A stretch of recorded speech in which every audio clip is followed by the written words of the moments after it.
Yo, little scalpel baby, let go. The purpose of this is to go over STSS. I know I already made a video earlier, but then STSS was beautiful this morning. Um, Guys, the big note on this is that you got to be patient and open to see. There's normally only one play that's going to get all the attention, that's going to end up making a big move for the day. And going into open, I was a little bit frustrated because of BDRX that set up a nice it was in my last video, but BDRX set up a nice 5-minute flag, and this one ended up failing, and I was a bit frustrated because we had TRVI, which is a higher float, 80 mil. You know, this thing was just pretty much a grinder, but I don't know if this was taking volume from BDRX, but I was a little frustrated going into the open because BDRX didn't work, and then I seen TRVI kind of making a move at the open. But in hindsight, I did take a little trade right here. I took a dip trade right here, and ended up making a little move, and then I don't know, I forced it a couple times. I don't know why. I guess it was out of frustration, emotional decision, but this just wasn't the one. If we're looking left here, this thing just made a grinding move all the way up, and now we're squeezing into the open.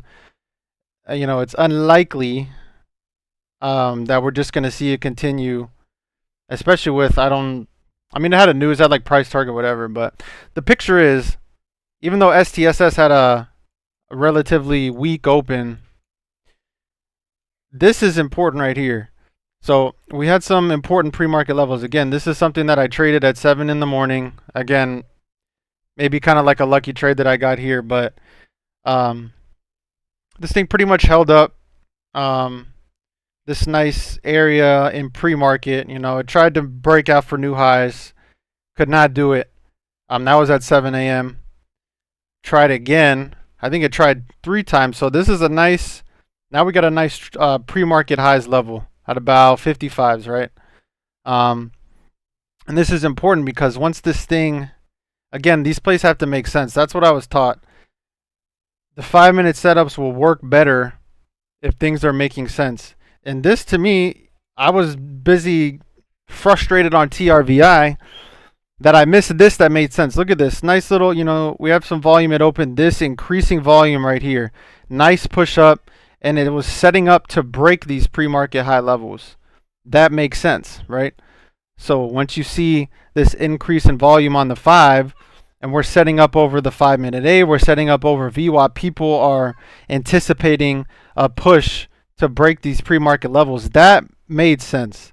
And I wish I was more patient to wait for this, because I mean, I feel like a lot of people are trading for, like, you know, the first couple minutes open, and there's a lot of indecision, like which one's going to be the runner for the day. Normally, you know, it's not closer to like 10 o'clock where we see like, okay, this thing, look at it, it's trying to break. It just broke above this you know, this little, what it was holding for pre-market, you know, it was at like 47s, you know, it broke over that, held VWAP. This is kind of like a VWAP hold in my opinion. We broke over this pre-market level, held VWAP. This was a nice entry, and I did take some of this. Unfortunately, I just wasn't so focused on it because I was still frustrated from like TRVI, blah blah, just emotional bullshit.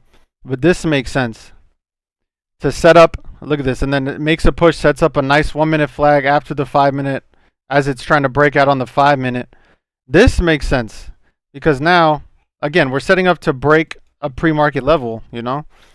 It's not just popping in for no reason. I mean, this thing had, I believe it had a catalyst this morning. Maybe not. But I mean, this had the volume, it was a low float, and then this was the one that ended up making a big move. I mean, yeah, it was just beautiful. And this was another beautiful 5-minute flag. You look at this. Once it breaks out, broke out over these pre-market highs right here, it kind of came back down, held VWAP again, a nice dip ad, but this was a nice 5-minute setup right here because it set up over the pre-market highs. Nice push up, lower volume pullback, nice dip around the pre-market high level, and this was the flag. I actually tried this one as well. This one was perfect. Again, set up over a pivot to the left.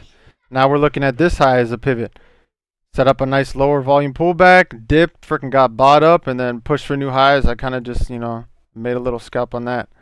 Um, Moral of the story is, especially like again, I talk to myself a lot of these things. Be patient at the open to see which one is setting up, and it has to make sense. You know what I mean? Everything's gonna be popping at the open. You know what I mean? A lot of these plays that were popping pre-market, they're gonna make pop drops, whatever. I mean, it's so easy to get chopped up, but most of the time, there's only one thing that's gonna end up being the most obvious and continue to go higher throughout the day. And STSS was that stock today.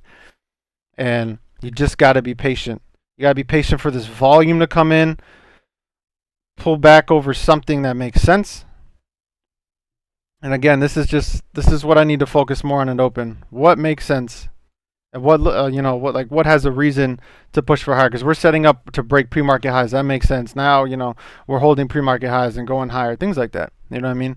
So don't get lost on these other fucking bullshit names that are just pop, lock, and drop it. Easy to get chopped up like this. Like we're already at highs.